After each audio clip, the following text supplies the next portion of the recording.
minal huda wal furqan.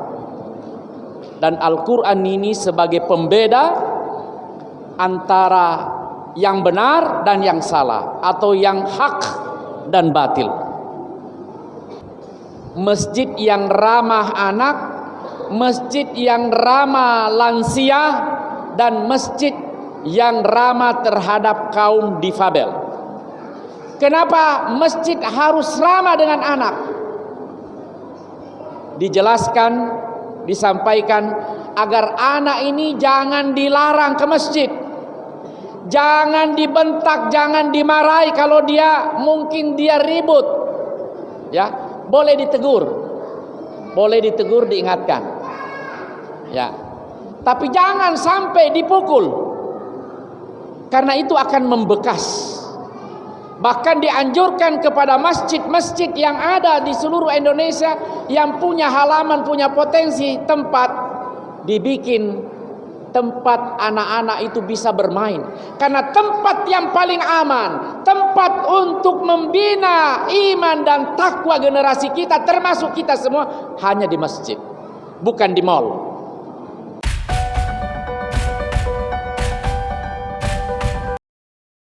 Bismillahirrahmanirrahim. Hadirin Bapak Ibu yang dimuliakan Allah Subhanahu wa taala, marilah kita simak bersama Maulidoh Hasanah dalam rangka memperingati nuzulul Quran, dan dilanjutkan dengan doa kepada Bapak Ustadz Haji Sakaruddin SPD MPD. Kami persilahkan.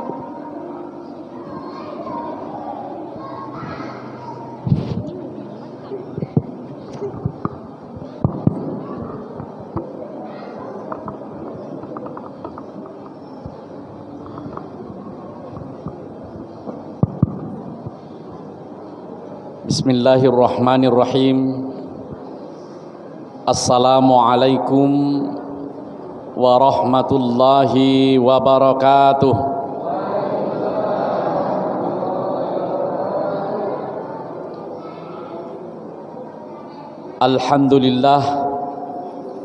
Alhamdulillahilladzi hadana lihadza wa ma kunna linahtadiya laula an hadanallah. Ashhadu an la ilaha illallah wa ashhadu anna Muhammadan abduhu wa rasuluh. Khataman nabi la nabiyya ba'da ila yaumil qiyamah. Yang terhormat Bapak Ketua Ta'mir Masjid Darul Mu'minin dan seluruh pengurus, Ketua Majelis Ta'lim yang kami muliakan, Imam Masjid, para alim, para sepuh, hadirin bapak-bapak, ibu-ibu, saudara-saudari, adik-adik, dan anak-anak sekalian yang sama-sama mengharapkan cucuran rahmat, cucuran hidayah dari Allah Subhanahu wa taala.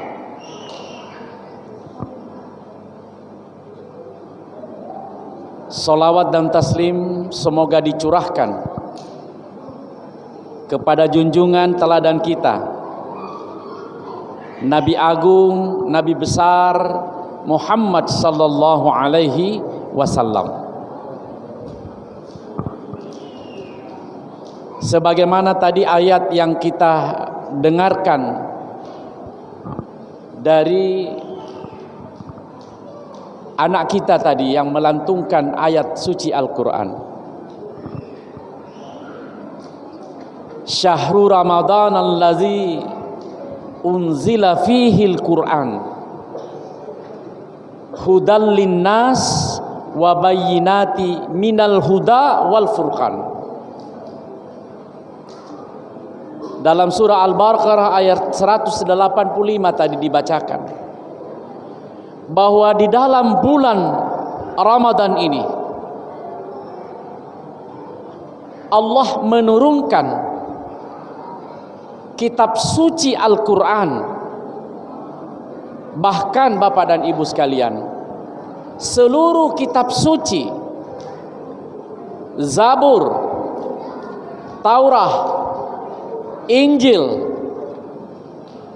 maupun suhuf-suhuf Al-Quran, suhuf-suhuf yang diturunkan kepada para nabi, yaitu Nabi Ibrahim alaihissalam, diturunkan di bulan Ramadan.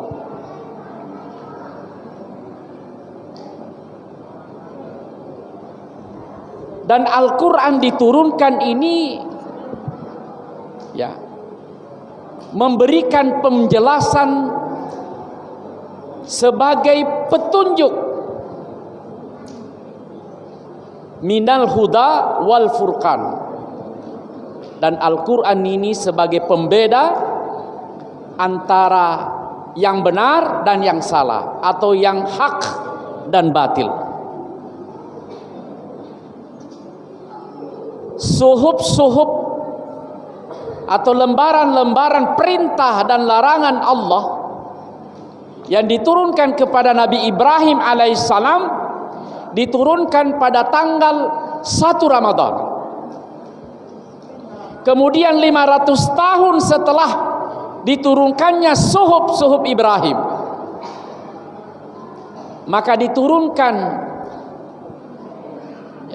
kitab Zabur kepada Nabiullah Daud alaihissalam, yaitu pada tanggal 6 Ramadan. Jadi suhuf Ibrahim, lembaran-lembaran tadi ya, suhufi Ibrahim wa Musa, ya suhuf-suhuf yang diturunkan kepada Ibrahim diturunkan pada tanggal 1 Ramadan. Kemudian Zabur diturunkan kepada Nabi Daud, ya, alaihissalam, diturunkan pada tanggal 6 Ramadan, 500 tahun setelah turunnya suhuf untuk Nabi Ibrahim tadi. Kemudian 700 tahun setelah itu diturunkan lagi kitab Taurat, ya. Kitab Taurat diturunkan kepada siapa, anak-anak sekalian? Nabi siapa? Nabi Musa alaihissalam. Taurat ini diturunkan pada tanggal 12 Ramadan. Walaupun memang ada beberapa versi, tapi mahsur ulama menjelaskan bahwa ya, suhuf Ibrahim tanggal 1 Ramadan, kemudian Zabur tanggal 6 Ramadan, kemudian kitab ya Zabur, Taurat dan Injil tanggal 12 Ramadan. Dan Al-Quran tanggal 17 Ramadan tahun 610, ya, tahun 610 Masehi. Jadi hampir 600 tahun setelah turunnya Injil kepada Nabi Isa alaihissalam, barulah turun Al-Quran. Dan Al-Quran ini adalah kitab untuk menjelaskan dan menyempurnakan seluruh kitab-kitab suci yang Allah turunkan sebelum Al-Quran. Kita bisa ambil hikmahnya Bapak dan Ibu sekalian dalam surah Al-Baqarah, zalikal kitabu la raiba fihi hudal lil muttaqin. Inilah kitab Al-Quran yang tidak ada keraguan di dalamnya. Tidak ada keraguan di dalamnya. Hudal lil muttaqin, petunjuk bagi orang-orang yang takwa kepada Allah Subhanahu wa taala. Bapak Ibu sekalian yang dirahmati oleh Allah Subhanahu wa taala, hikmah yang kita dapat ambil, Al-Quran ini adalah kalamullah, kitab suci yang jauh daripada kesalahan, yang di dalamnya kita tidak boleh ragu. Makanya diturunkan di bulan yang suci. Ya, kita mengakui bahwa Ramadan ini adalah bulan yang suci. Diturunkan di bulan Ramadan. Bapak dan Ibu sekalian yang dirahmati oleh Allah,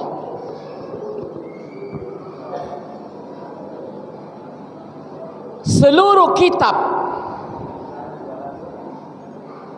suci Allah maka dirangkum, disempurnakan, dijelaskan oleh Al-Quran.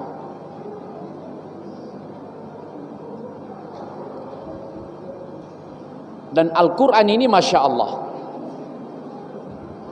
adalah petunjuk bagi kita semua, khususnya kita umat Islam. Hudal linnas, ya. Petunjuk bagi seluruh manusia. Kalau kita ingin selamat, jadikanlah Al-Quran sebagai petunjuk yang menjadi pedoman dalam kehidupan kita.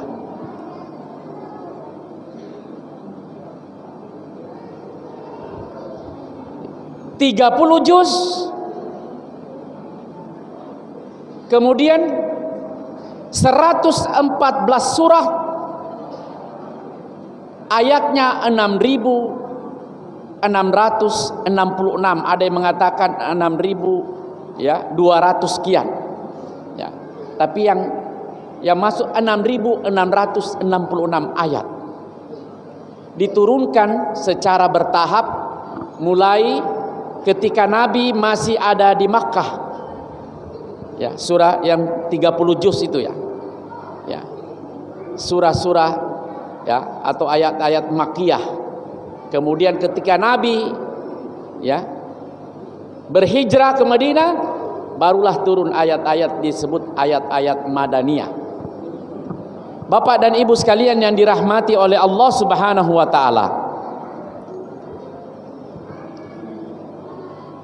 Tadi ayat yang dibacakan oleh ananda kita, ya ayyuhalladzina, innamal mu'minuna alladzina iza zukirallah wajilat qulubuhum wa iza tuliyat alaihim ayatuh zadathum imana wa ala rabbihim yatawakkalun. Sesungguhnya orang-orang yang beriman itu apabila disebut nama Allah, maka hatinya pasti bergetar. Dan apabila ayat-ayat Allah dibacakan kepadanya, iman dan yakinnya semakin meningkat kepada Allah Subhanahu wa taala. Bapak dan Ibu sekalian yang dirahmati oleh Allah, Al-Quran harus menjadi pedoman bagi generasi kita. Alhamdulillah kita syukur kepada Allah Subhanahu wa taala, di Masjid Darul Mukminin ini, ya ini sudah 3 generasi, mulai dari Pak Imam, ya Pak Haji Soyonoto, saya sama-sama tahun berapa itu Pak kita? 2004 ya, 2003 akhir Pak ya kita. Saya kenal beliau. Kemudian Masya Allah, Ustadz yang menjadi ketua panitia ini putra beliau juga saya masih saksikan jadi protokol dulu di sini. Sekarang ya memberikan kesempatan lagi, mengkader lagi adik-adik kita ini. Ya. Nah, saya yang berdiri di sini juga terkader dari masjid ini. Mohon maaf yang berdiri di hadapan bapak-bapak ini ya bukan dari alumni pondok pesantren terkenal, bukan. Alumni pesantren masjid saja. Ya. Ya dimulai tadi naik jadi MC protokol. sehingga terbentuk ya bental. Oleh karena itu saya sedikit tadi menyampaikan Bapak Ibu sekalian terkait dengan tugas kami ya sebagai Dewan Masjid Indonesia. Dalam muktamar kemarin, muktamar yang ke-8 tanggal 1 sampai 3 Maret di Jakarta, program unggulan Dewan Masjid Indonesia yang harus kita sosialisasikan dan harus diwujud nyatakan seluruh masjid, yaitu yang pertama, masjid yang ramah anak. Masjid yang ramah anak, masjid yang ramah lansia, dan masjid yang ramah terhadap kaum difabel. Kenapa masjid harus ramah dengan anak? Dijelaskan, disampaikan agar anak ini jangan dilarang ke masjid. Jangan dibentak, jangan dimarahi kalau dia mungkin dia ribut. Ya, boleh ditegur, diingatkan. Ya. Tapi jangan sampai dipukul. Karena itu akan membekas. Bahkan dianjurkan kepada masjid-masjid yang ada di seluruh Indonesia yang punya halaman, punya potensi tempat, dibikin tempat anak-anak itu bisa bermain. Karena tempat yang paling aman, tempat untuk membina iman dan takwa generasi kita, termasuk kita semua, hanya di masjid, bukan di mall. Maka saya himbau kepada kita semua pengurus masjid, mari kita jadikan masjid ini ramah anak. Kalau perlu senyum, sehingga anak ini merasa senang dia berada di masjid, sehingga tumbuh kembangnya mereka ini. Dari sekarang kita punya tantangan luar biasa Bapak Ibu sekalian ya. Maka sebaiknya di masjid kita ini dibuat ada satu tempat yang anak-anak itu senang ada di situ, sehingga waktu sholat dia datang. Kemudian mungkin kita semua mengatur dia sholatnya. Apalagi kalau masjid ini nanti dikembangkan, ada TPQ-nya, TPA-nya, kemudian PAUD-nya ya. Diharapkan seperti itu. Yang kedua, ramah bagi lansia. Saya sering mengatakan bahwa masjid ini adalah jantungnya kampung kita. Kampung BTN Moria ini jantungnya ini di masjid. Ya. Bahkan Allah sampaikan, innama ya'muru masajidallah man amana billahi wal yaumil akhir. Sesungguhnya hanyalah orang-orang yang memakmurkan masjid-masjid Allah yang beriman kepada Allah Subhanahu wa taala dan beriman kepada hari akhir. Karena itu bagaimana masjid ini menjadi bengkel, menjadi rumah sakit bagi orang-orang yang sakit imannya.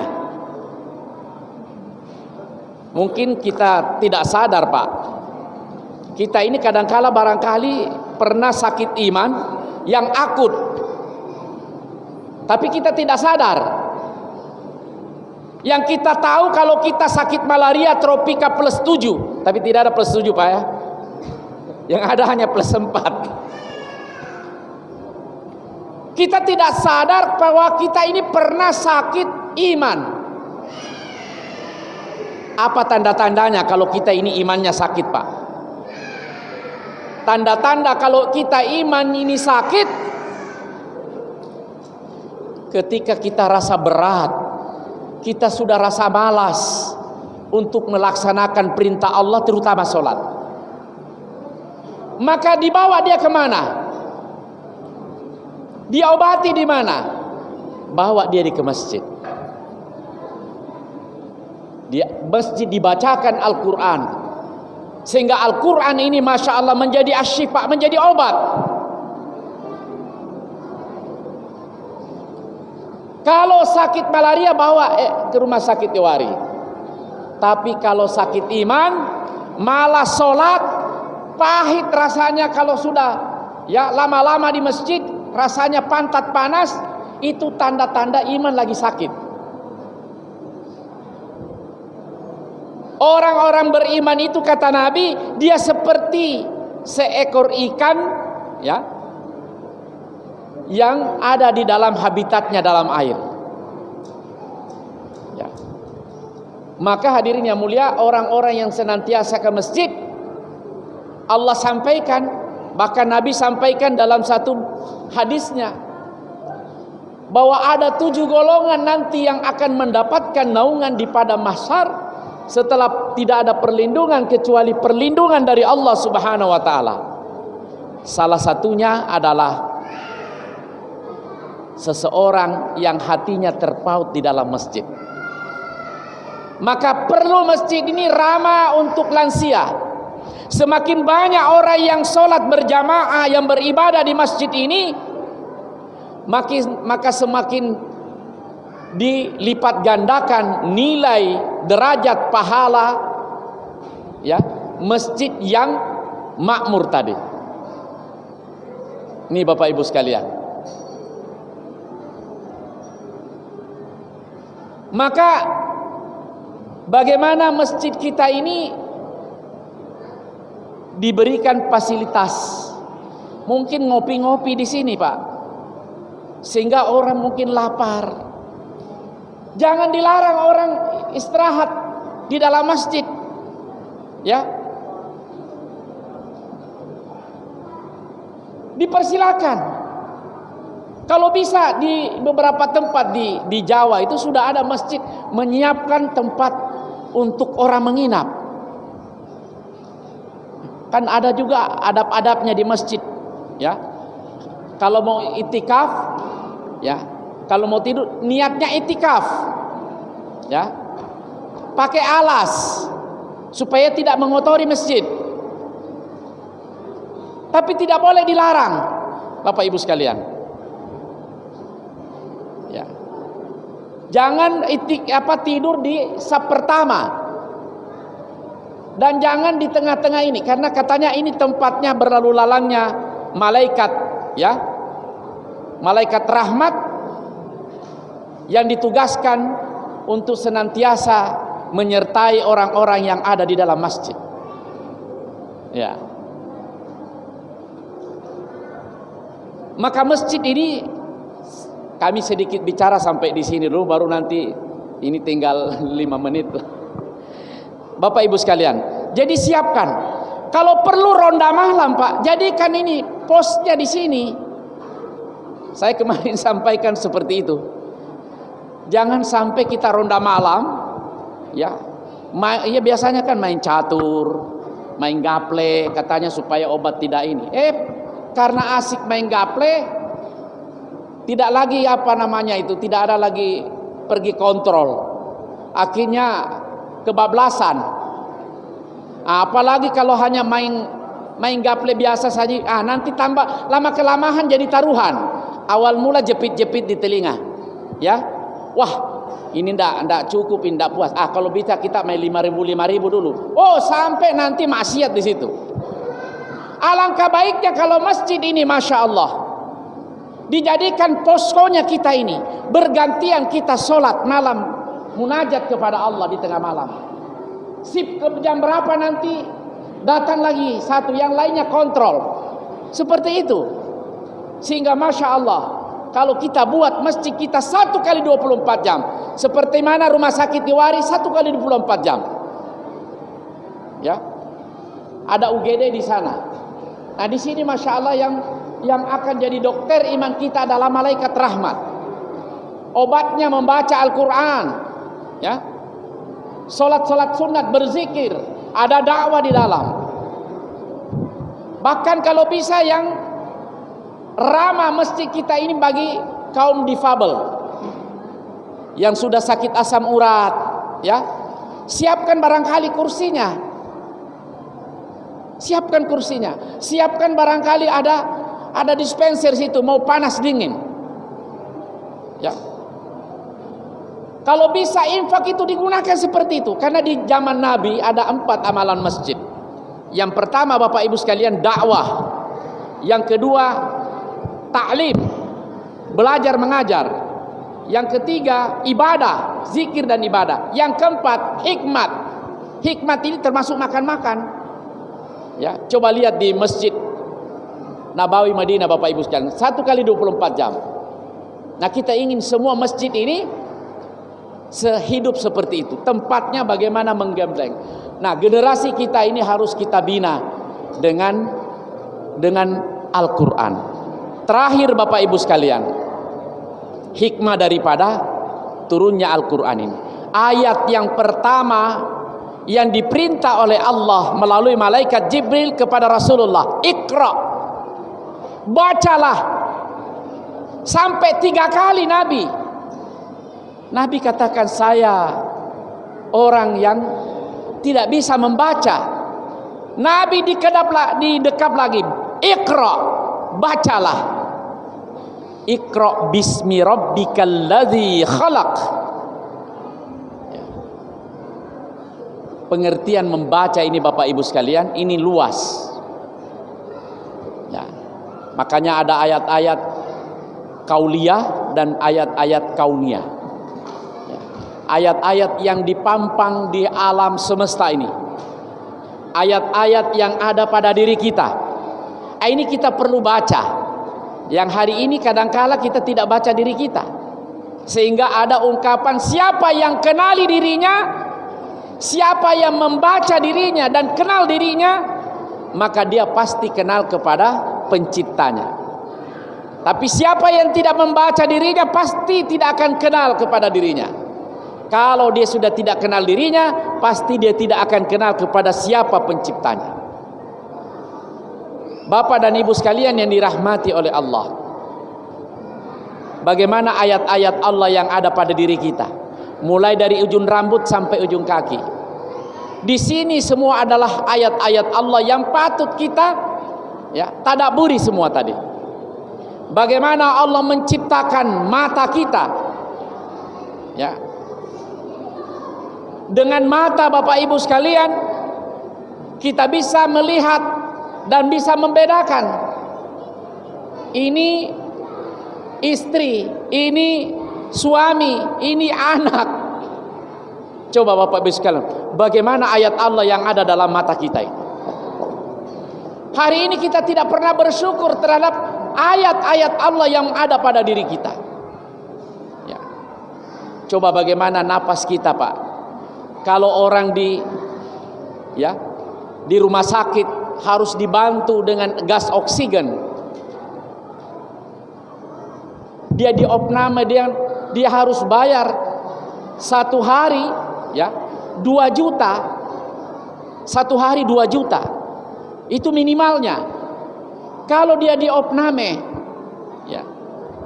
barangkali 1 bulan, berapa yang dia harus bayar? Tapi Allah Subhanahu wa ta'ala memberikan kita ini napas, jantung, gratis. Tidak pernah Allah datang utusan untuk membayar jantung kita ini. Tidak pernah Allah datangkan utusannya untuk meminta bayaran daripada napas kita. Belum mata kita, belum telinga kita, hadirin. Ini masih yang ada pada diri kita, belum lagi yang ada di sekitar kita. Maka kunci daripada Al-Quran ini adalah Iqra, bacalah. Baik ayat-ayat yang tertulis maupun ayat-ayat yang ada pada diri kita. Coba kita sekian orang ini, tidak ada yang wajahnya sama, Pak.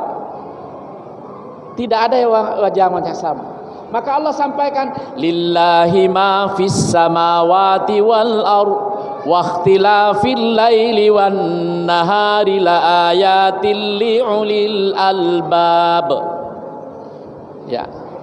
Sesungguhnya penciptaan langit dan bumi, pergantian antara malam dan siang, adalah terdapat tanda-tanda atau ayat-ayat Allah bagi orang yang mau berfikir, yang bagi orang mau yang tafakkur, tadabbur. Karena sudah jam 9 Bapak Ibu sekalian, saya pikir anggap saja ini kultum, Pak. Mohon maaf kalau intinya mari kita semarakkan, karena syahrul identik juga Ramadan ini syahrul Quran. haknya Al-Quran untuk dikhatamkan Bapak Ibu sekalian minimal 2 kali dalam setahun. Oleh karena itu usahakan kita Bapak Ibu sekalian ini, kalau bisa bulan Ramadan ini, karena kalau di bulan Ramadan barangkali berat. Ya, alhamdulillah kami di Sentani ada one day one juz. Kami sudah 5 tahun lebih ikut one day one juz, 1 hari 1 juz. Kita 30 orang berkelompok. Jadi kalau bisa Bapak Ibu sekalian bikin kelompok grup 30 orang, 1 hari kalau bisa 1 juz. Alhamdulillah kami ada grup itu sudah 5 tahun lebih. Mudah-mudahan istiqomah. Ya, mudah-mudahan apa yang kami sampaikan barangkali tidak terlalu mengena karena waktu kita walaupun sedikit, tapi mohon mari kita amalkan. Mari kita membaca Al-Quran, mari kita tadabburi Al-Quran, mari kita baca ayat-ayat Allah, baik yang tertulis maupun yang tersirat, yang terpampang pada diri kita pada dunia, sehingga kita membesarkan Allah. Sebagaimana tadi, Iqra bismi rabbikal ladzi khalaq. Bacalah agar apa? Agar kita kenal siapa yang besar, siapa Tuhan. Hari ini kan kita merasa diri Tuhan-Tuhan. Mudah-mudahan apa yang kami sampaikan benarnya datang dari Allah, kesalahan dari kekurangan kami. Semoga Allah jadikan kita semua, generasi kita insya Allah menjadi generasi yang Qur'ani, pelanjut kita. Mudah-mudahan dari tempat ini akan keluar hafiz-hafizah, akan keluar dari kampung ini, dari masjid ini alim-alimah, akan keluar dari kampung ini menjadi da'i dan da'iyah Allah Subhanahu wa taala, sehingga generasi Islam ini tidak terputus. Demikian, hadanallahu wa iyyakum ajmain. Subhanallah wa bihamdihi, subhanakallahumma wa bihamdika, asyhadu an la ilaha illa anta, astaghfiruka wa atubu ilaik. Wassalamu alaikum warahmatullahi wabarakatuh.